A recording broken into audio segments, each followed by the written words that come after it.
What is up, everybody? What is up? Any audio issues anyone can detect? What's up, everybody? What's up? It's going to be a very interesting Saturday for LSU football, I believe, coming up here against South Alabama. Let's get some more light on. There we go.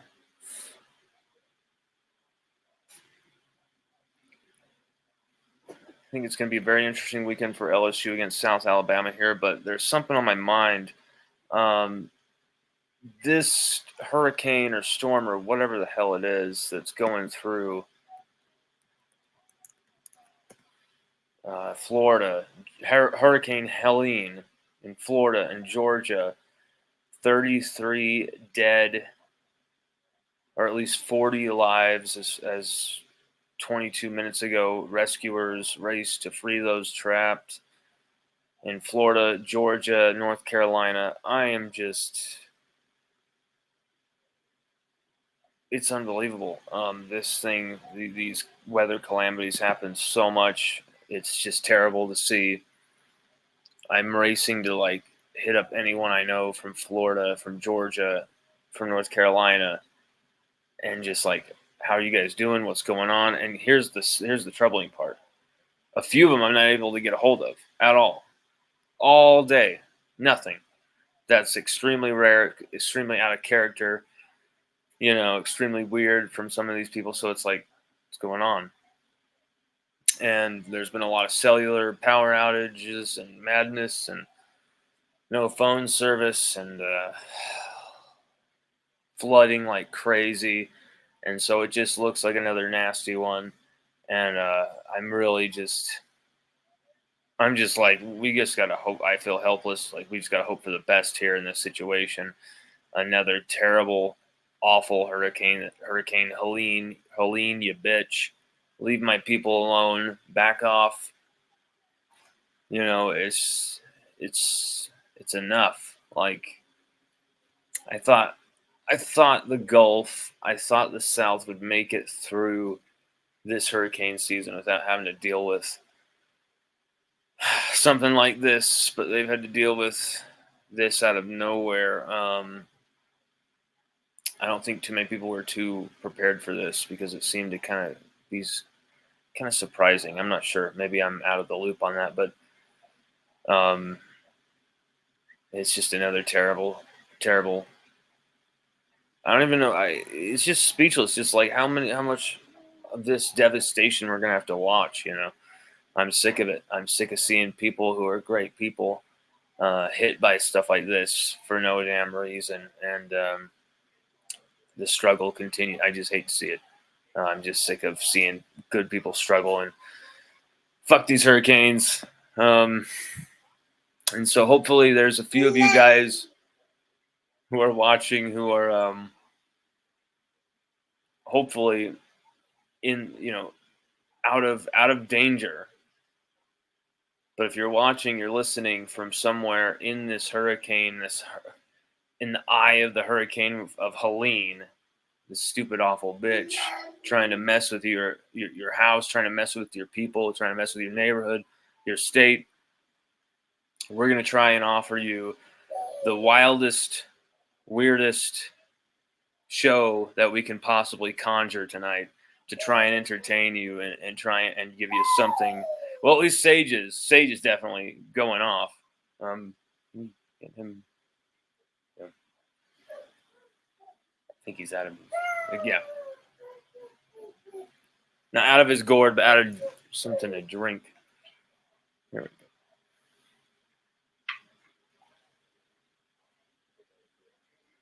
It's all good. I got it.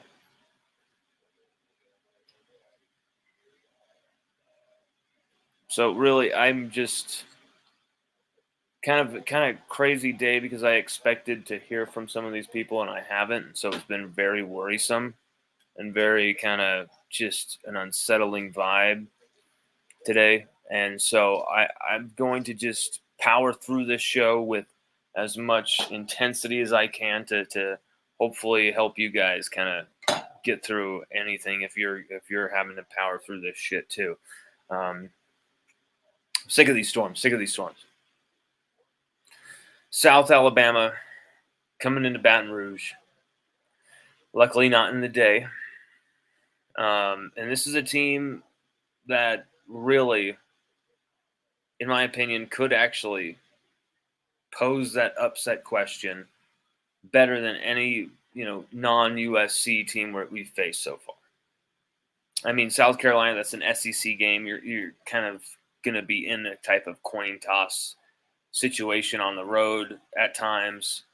Maybe a team you should be better than, stuff like that is going to happen in the SEC. So it's kind of hard to say that this is more of a toss-up than that game. But I just have a very weird feeling about this South Alabama team. I know it's not just the 87-point game that they had, where they scored 87 points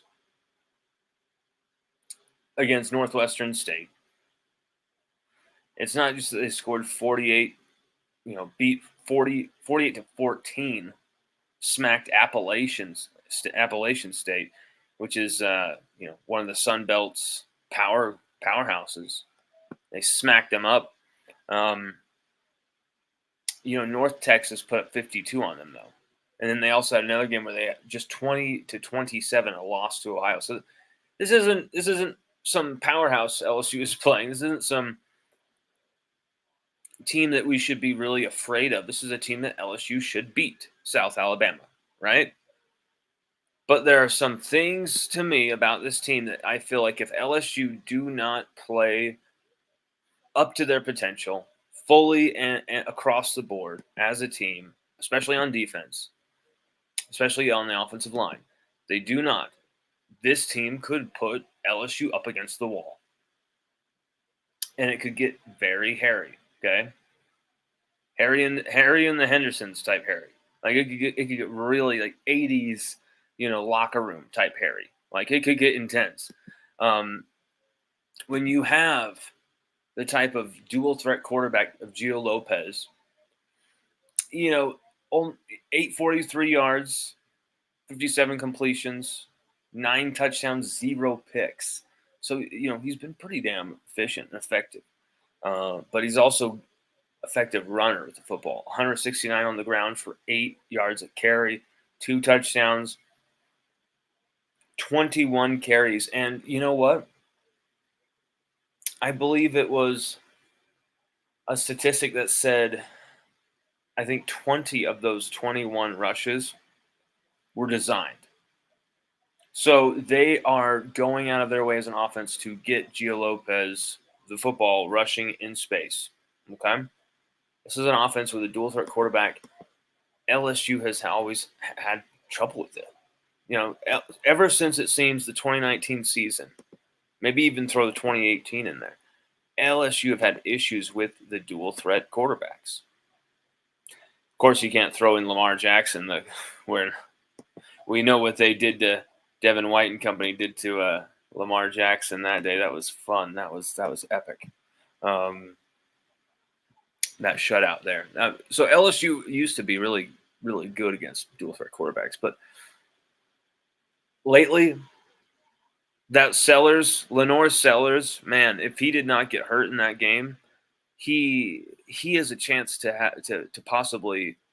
Who am I kidding? LSU won by 3 points and a field goal just barely missed at the end to put it into overtime with Robbie Ashford at quarterback. LSU probably loses that game if Sellers stays in that game. If Lenore Sellers doesn't have to go off the field hurt, there is a good chance, very good chance that LSU lose that game to South Carolina. And it's because Sellers was able to destroy us as a dual threat quarterback. And guess what? Here's the sick thing. LSU had Harold Perkins against South Carolina. Okay? LSU do not have Harold Perkins going into this game against South Alabama. And that's something that could absolutely haunt us. Not having the speed, not having the fear of the threat. You're going to have an offense that they see that Harold Perkins out for the season. They know Jacobian Guillory's also out for the season. Zy Alexander, What is he? He's probably not going to be in this game, right? And JV and Toviano moving to corner now. You've got Major Burns back at star. You've got some things on LSU's defense that are just not. I don't think what you would want for LSU's defense. I don't think you want Major Burns out there at star. I don't think you want that. I'm very worried about this game just because this opponent is not going to be afraid of LSU. This opponent is going to have no problem running it up and down the field on LSU if we let them have it. LSU really have to have everything buttoned up here. They cannot look ahead to Ole Miss. They cannot think for 1 second this is going to be a gimme game. This is going to need a complete performance from the Tigers tomorrow, or LSU could find themselves in an absolute fight against a team that, frankly, LSU should be beating, right? This game should be. I think we predicted Garrett Nussmeier would actually set records in this game in our preseason predictions. But you know what's crazy? He might have to set records not because LSU blows out South Alabama, but because we're in a dogfight shootout against South Alabama. I could genuinely see a shootout happening tomorrow night, Tiger Stadium against South Alabama. Gio Lopez starts getting in a rhythm. We can't stop him rushing or passing the football. This thing could get crazy. This thing could get wild. And it's because you've seen LSU's defense give up way too many busts, way too many big play busts. You've seen it where we're just guys completely blow their assignment. You're supposed to cover the A gap. You're supposed to, something where they get messed up by the play call. The offensive play call is designed to take the eyes away. That's the thing. If LSU's defense have any trickery or movement, they usually have trouble. Like if there's any type of pre-snap motions, any type of trickery, even just simple play actions, they bite on this stuff. Scissor routes, where you're talking about two receivers basically trying to pass each other's man off to the other by not running into each other, but running just barely past each other, just doing this. Those scissor routes destroyed LSU in 2019 and 2020 with Derek Stingley on the team. With Derek Stingley on the team, with Cordell Flott, with Corey Raymond coaching, I mean, it didn't matter. LSU were getting screwed. So, LSU have been bad with these plays that are deceptive, that really try and trick the eyes. Our linebackers have made made big errors in the passing game. And then also safeties, just terrible tackles where it's like you've got to slow the guy down at least. You've got to get in the guy's way at least. You've got to make an effort here to just get in his way. Just slow him down and just complete whiffs. Major Burns, Sage Ryan, Jordan Allen even had a few whiffs. There's Jordan Gilbert had a few whiffs. I'm not saying any of those guys suck or replace them. No, I'm just saying that there is blame to go around on this defense because there have been plays where they haven't been made. The plays haven't been made. Get the guy to the ground. You can't. And the lack of tackling prowess, ability in the Kelly era defensively is straight up and down all about not practicing it in the offseason. I don't understand not practicing the tackling. Don't get it. And you see it always hurt LSU's defense for at least the first 5-6 games of the season.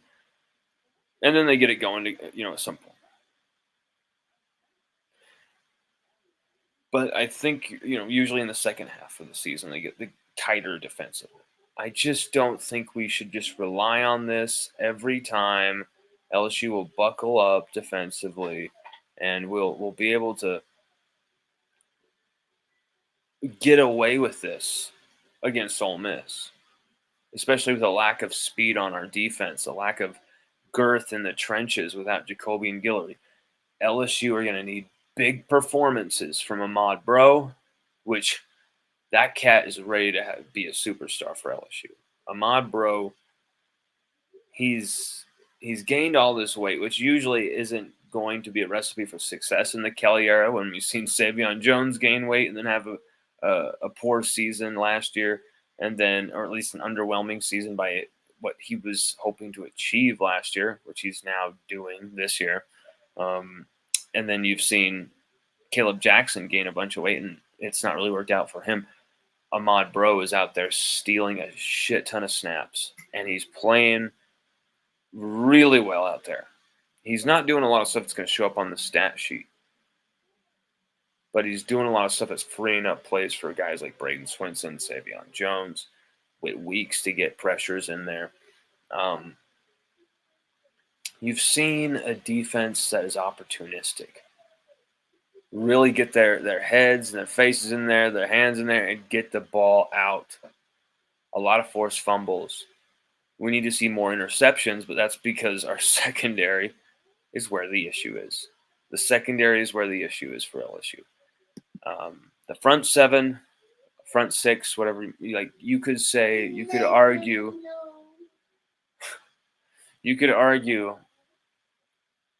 defensive ends, edge rushers. You could just say Braden Swinson, Savion Jones, Parashon, a guy like Gabe Relaford, Deshaun Womack. These guys have been the best players for LSU this season, really, in all, except for Garrett Nussmeier. They've really been making plays, creating turnovers. Braden Swinson's only a half sack off the national lead with 5, and he only got those 2. I mean those 5 sacks from 2 games. So it's this is a team LSU have right now that if the right pieces fall into place, and this defense continue their turnover-hungry ways, and they figure it out, this defense could really be something special. But here's the thing. Is that still possible without Jacoby and Guillory and Harold Perkins? Because at some point this long season, that lack of depth is going to show up, right? You can't get away with it. You can't get away with it for too long. Brandon Lewis says, I think Sage Ryan should be the star and let Gilbert and Spears play safety. Okay. I think they should experiment and try it. I think they should also let Kylan Jackson play at the star. That kid has to play out there. He's in year 2, 4 games through year 2 already, and Kylan Jackson's barely played for LSU. That's not acceptable. Get Kylan Jackson on the field. If you want to experiment with Sage Ryan, that's fine, but I'm kind of tired of seeing him moving around positions. I think free safety is the best position for him, and just lock him up there. He's actually made plays from that position. He's been strong in coverage from that position. He missed that tackle, yes. Other than that, he hasn't made mistakes, and he's actually been a plus whenever he's been on the field. So maybe Jordan Allen or Spears, depending on where Jordan Allen is health-wise. I think from what I last remember, he's off the injury report and back ready to try and do this. Spears, Ryan, and then Kylan Jackson as star. Because I think you've got to get Kylan Jackson on the field involved in some way, shape, or form. JV and Toviano, I like the idea of him moving back to corner. I don't like the idea of him at star or safety. He was always a better corner in my mind. But, I could be wrong on that. But, yeah, really, the defense, they should have already gotten this figured out in the offseason. I knew there would be some shuffling of the pieces during the season. There always is, especially at LSU.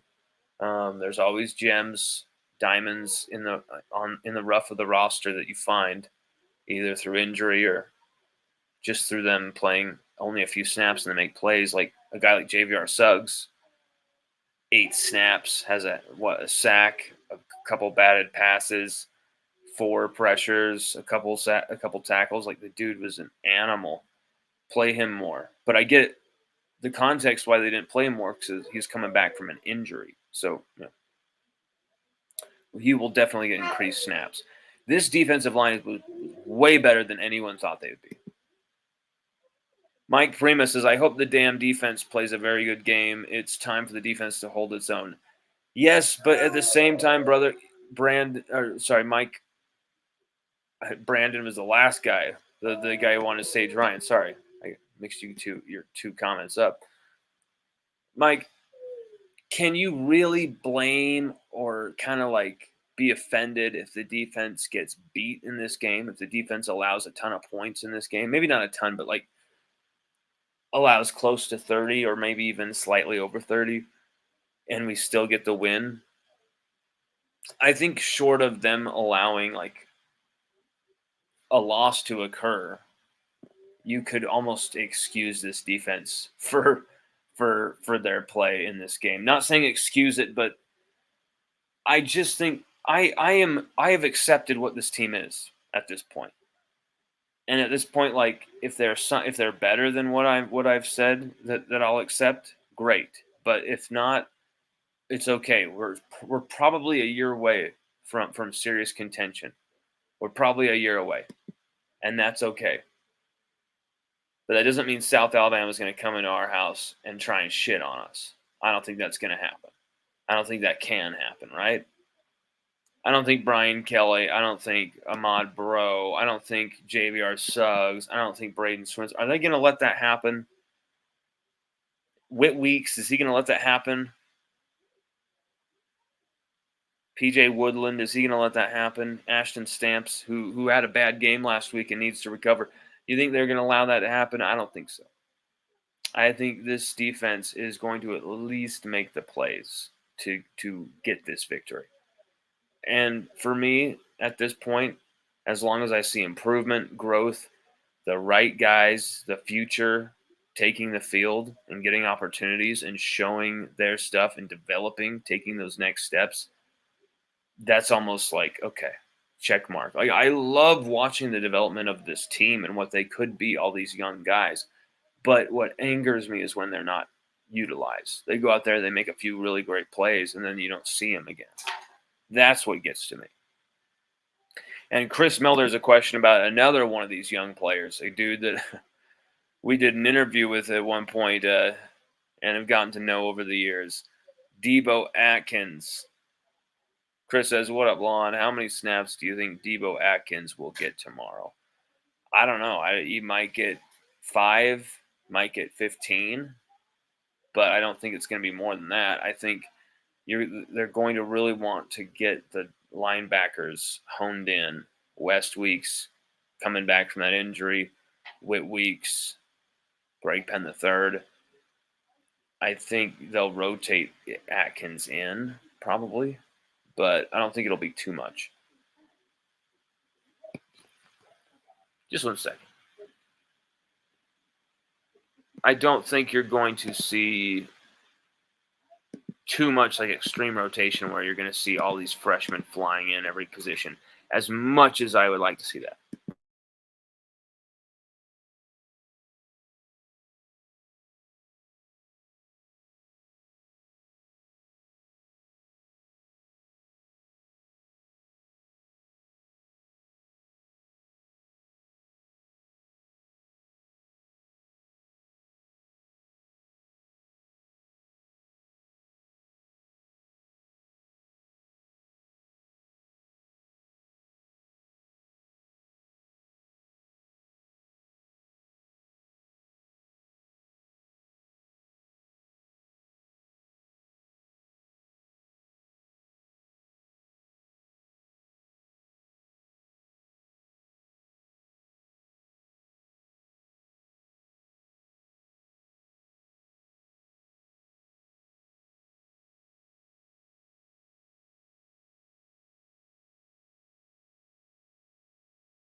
are you doing? He's climbed up his little stairs. I just got him out of his high chair. We get all this spaghetti off you. You know, that's because that's the thing is tomorrow LSU are facing a running back who, I mean, this dude already has 9.7 yards per carry, and he's rushed it a fair number of times. Fluff Bothwell, 359 yards, 37 carries for 9.7 per carry, 6 rushing touchdowns already for Fluff Bothwell. Ridiculous numbers. You know, just push buttons on the fucking remote. It's not. That's never really worked out well, Sage. Gio Lopez, 9 touchdowns, 0 picks, 169 yards, 2 touchdowns. But also this, they have some big weapons in the receiving department. Jamal Pritchett, 355 through the air, 5 touchdown catches already. As many as any LSU player, 5 touchdown catches, but 355 receiving yards, more than any LSU Tiger through the air, receiving-wise. So they have had aerial threats, but mostly this is a team that loves to rush it down your throat, and they do it in a variety of ways, a lot of RPO stuff, and it is devastating. If you do not have your run fits together for this game tomorrow, LSU are going to allow a ton of points and a ton of yards.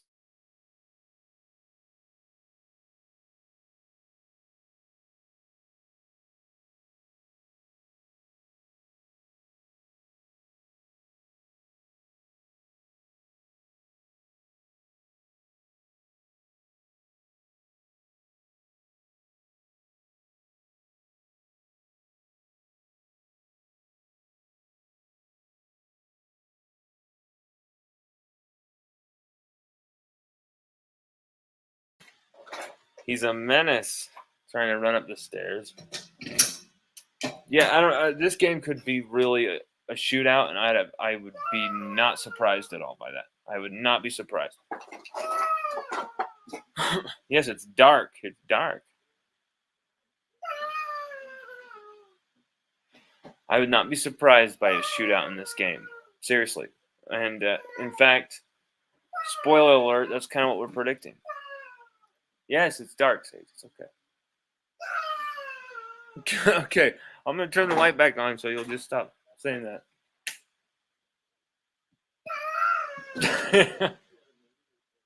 It's not. But it's not. It's not dark. It's not dark. This kid. Jared Addison says, I'm driving back to Mobile after the game. Hope the Tigers put this one away in the third. Wait. I'm trying to understand what you mean, Jared. You're driving back to Mobile. Oh, okay. You're driving back to Mobile, Alabama after the game. You're going to the game tomorrow. So you're hoping the Tigers put this one away in the. Okay, I get what you're saying. Jared, I hope for you that happens. I know what the traffic and stuff can be like coming out of Tiger Stadium. I understand it. I mean, it should have its own zip code at this point, the traffic coming out of Tiger Stadium. But I'm really believing this is going to be a 4-quarter game where LSU are going to be tested from all sides by this South Alabama team who they've shown a propensity on defense to get destroyed through the air. LSU's receivers could have a field day against South Alabama. Some brilliant catches, some absolute mossing, some absolute brilliant catches against their corners, some phenomenally big plays by their guys. It's just, here's the thing. LSU's corners, I don't think are going to make as many mistakes as we've seen. I think they're going to buckle down a little bit, at least to make this respectable. They're not going to get blown up all over the place. But it really will be a question of points. How many points can LSU score in this game? How many points? How many passing yards is Garrett Nussmeier going to have? How many completions is he going to have?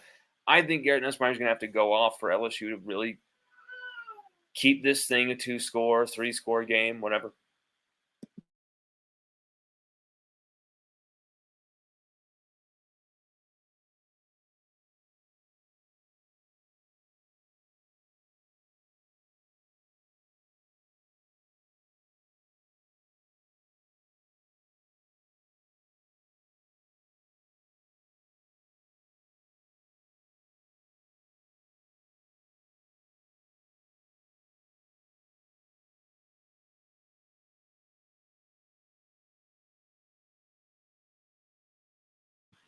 So, do you want to leave a little early because of potential traffic, or just because what's that about? I mean, you're at Tiger Stadium for the 100th year, bro. You want to leave early? Come on. Like, that's the thing that is really sucked about seeing this LSU be the way it's been the last few years, but also some of the events where you're talking about last Saturday, they're playing it against UCLA in that heat at that time. Ridiculousness. It's insane. That type of stuff has made it the atmosphere. It's kind of sucked the life out of the atmosphere at Tiger Stadium, and that's not been okay for me. I feel like you it's a temple of football, and you're seeing like the entire east area fold out. It's getting out of control, and I've had enough of morning September, not morning, afternoon September games where it's 70 people going to the hospital. It's ridiculous. How the hell they kept that game on the schedule, I don't understand. And yes, we're going to allow everyone to bring in one unopened bottle of water, and then the rest of the water is like $9. Like, are you kidding me? $9 a bottle. Like, what are you doing? Trying to kill people? Holy shit. And then, we're going to ask the fans to pay 21% price more on their tickets. That's insane to me. Like, I feel like what the economics have been disgusting in college football lately. Such greed ridden bullshit from the top down. It's made every university have to get even greedier. And the NIL stuff on top of it, that's not really, the kids should have been paid a long time ago for this. So I think it's the last thing that we'll just blame the kids for the NIL. Once it was NIL, then we're screwed. It's like, no, because of your never ending greed and the fact that you guys can never spend a dime of your own money. It has to always be the taxpayers' money. It always has to be the students' money. It always has to be someone else's money instead of yours. That's why we're in this fucking position where inflation is insane, tuition is insane, and now you're wanting to hike the prices that you already did on tickets. Now you want to hike them even more to say you're doing this to pay for the NIL because we can't force you all to contribute to our collectives because you're poor because of the systems that we perpetuate and continue. Now we're just going to add this fucking tax, this automatic tax onto the ticket. So whether you want to you have to pay this ticket price. You have to pay it. So we're going to screw you on this. We're going to force you to pay it. It's a gross system. It's really the leadership of all of this. I mean, and I totally get why. I totally get why you want to get home by 3 a.m. Like I have no problem with that. I just kind of went on a rant there about how screwed up it is for the fans now, man. Just because of just you bringing that up made me kind of be like, they really make it absolute garbage for the fans. They really do. They make it tough for fans to really hang in there, actually enjoy their game again with their team. Because some of the stuff they demand and ask of the fans to always pay. Man, it's gross. The NFL is worse. Oh, of course. I'm not saying it's some LSU thing. I'm saying it's all of it, really. But this is a game where LSU should beat South Alabama. But it's a game where I think LSU are going to have trouble with this South Alabama team. I think LSU are going to win this 54-31 because Garrett Nussmeier is going to go off. And as I predicted in our preseason predictions, I'm going to say something crazy. Buckle up, get on board, join the crazy train. I'm going to say something crazy. Garrett Nussmeier will break. I'm saying, okay, yeah. Garrett Nussmeier will break Rohan Davies' all-time passing record at LSU. His single game passing yards record at LSU. 528 yards in 2001 against Alabama, where Josh Reed also had the SEC all-time single game and LSU record for single game yards until Kayshon Boutte topped it in 2020 with 308. But still, Rohan Davey, 528 passing yards, single game, 2001. I am making a crazy prediction, the same one I made in our preseason predictions. I'm going to stick by it, except our score is completely different than our predictions in our preseason predictions. LSU are going to score 54 points. Our offense are going to show a lot. Our offense is going to show a lot more impetus and a lot more of a pulse. And I think we're gonna like the way we look. I guarantee it with that offense. The defense, they're going to have their struggles. And I think that's why their second half victories and their second half will to win with all the injuries, all of the youth and inexperience on that team, the unfamiliarity with some people, the trying to find their feet. I think it's going to make it that more inspiring, some of the plays they're going to make in that second half. Hopefully a pick six. Hopefully some more sacks from Swinson. Hopefully some pressures, some big time plays from guys like Whit Weeks. You know he's going to be that definitive linebacker now, and you've got to see him take those next steps each and every week, each and every game, continue to dominate. Already LSU's leading tackler, and I think he's only going to continue in that vein. But really, 4 pressures in one game last week as well. I want to see him continue with that pass rushing pressure, continue being used as a weapon by Blake Baker. You utilize that pace, that speed, because without Harold Perkins, we absolutely need that. I've heard too many people slander Harold Perkins and say, oh, he wasn't playing that well. He was struggling, so we didn't need him. We're going to be better off without him. That is so foolhardy and so foolish. When it's a defense that's we're already thin on depth, and you're basically going to tell me that a guy who could potentially make a Tyrann Mathieu-esque play on every single snap is someone that we're going to be fine without.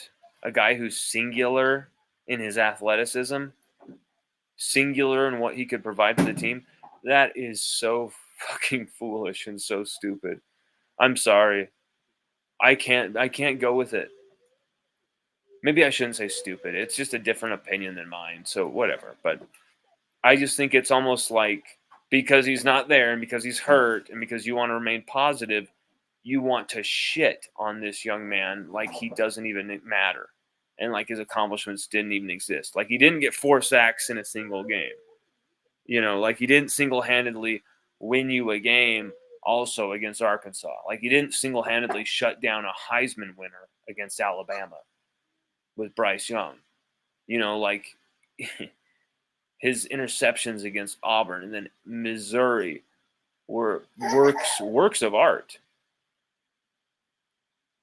Double-digit tackles for loss in back-to-back seasons.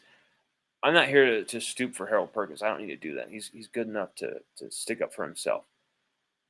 I don't want to understand why the fans go to that level where I know he's not there anymore, but it's not like, oh, we're gonna be better off without Jacoby and Guillory now, or hey, John Emery Jr.'s ACL really paves the way now for the rest of this running back core. You know, like I get what you're saying, but at the same time, this team cannot stand to be losing people. You know what I'm saying? Like this, we're already in week 4. If we want to be successful, likely this season, we're gonna have to play 17 games. We're gonna have to likely be a lower seed and do this the tough way, right? And you're gonna basically be like, "Hey, I'm okay without Harold Perkins." Like we're gonna be like, come on. Hey, can you help him out? Figure it out. 1 second.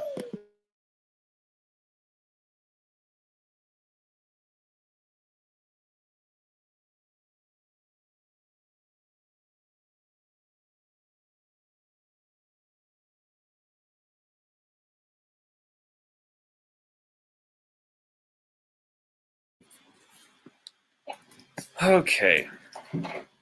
I think it's going to be a shootout. I think it's going to be an actually very entertaining game where maybe the last week against UCLA was quite turgid, quite boring. I don't think you're going to see that. I think you're going to see a high flying offensive effort here from LSU. I think you're going to see more Caden Durham in the game for some more explosion because LSU are just going to need the points. We might be down early at some point. That wouldn't surprise me. It's going to be a challenge. This game against South Alabama is going to need LSU to play South Alabama as if they're playing Ole Miss, as if they're playing Alabama, not South Alabama. That's what this game is going to require.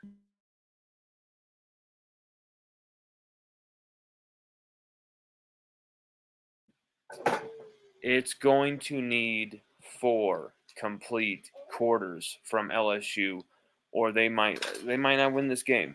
And that's crazy for me to suggest when I'm picking 54-31, still a sizable victory by LSU, but 31 points given up by your defense to a team named South Alabama usually doesn't make good copy.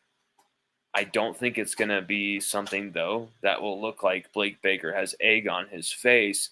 I think it'll look more like Blake Baker is actually kind of like making scrambled eggs out of shit, and he's able to. Like I think there's a player. I think there's a group of players here that are going to be the next stars for LSU. Maybe not this season. Maybe. Who knows yet? Because we haven't figured the puzzle out defensively. We haven't seen the defense's best lineup in one group here yet. We haven't seen the defense's best lineup in one game yet. And we haven't seen them all together play consistently. And we haven't really figured it out. And we have to play Ole Miss in 2 weeks. Man, we've got some work that needs to be done. Or Lane Kiffin and them are going to come in Tiger Stadium and hang up 60. You know, that's the type of mood that guy will be in. He will want to embarrass Brian Kelly. He will want to embarrass LSU for skipping over him for Brian Kelly. So do not think that this is going to be a very easy game here against South Alabama. Don't think it's going to be a very easy game against Ole Miss. It is going to be a season that is going to require a lot of heart, a lot of intensity, a lot of venom and brutality, a will to dominate from our players to get through this thing unscathed. Because I'm telling you, South Alabama have weapons that will hurt LSU. Tomorrow it's minimize the damage, minimize the hurt, stop the bleeding, and start making the plays. Turn the page, make the plays, get this thing in the second half, and watch Garrett Nussmeier break some records. I dare you to. I dare you to watch Garrett Nussmeier break some records. Garrett Nussmeier is going to.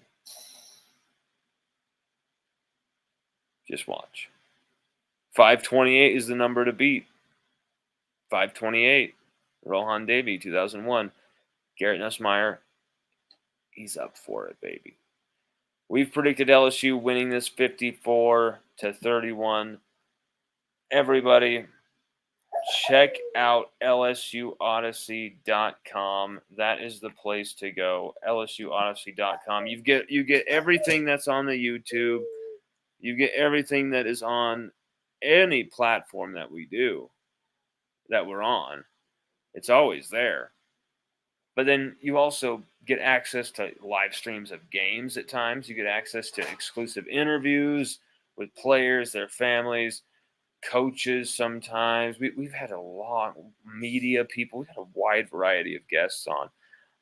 And we're looking to relaunch those more. But as you can see, sometimes we've had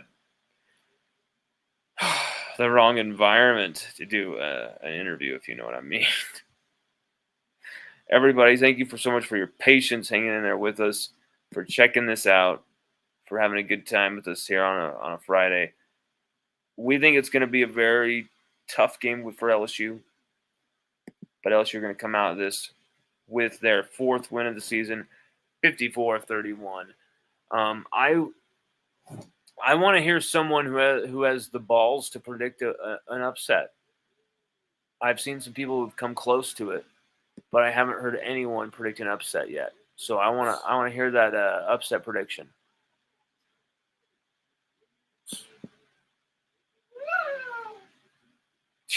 Probably.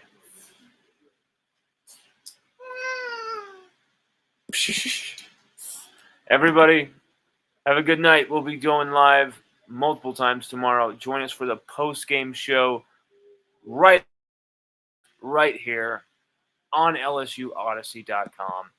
Thank you very much, people.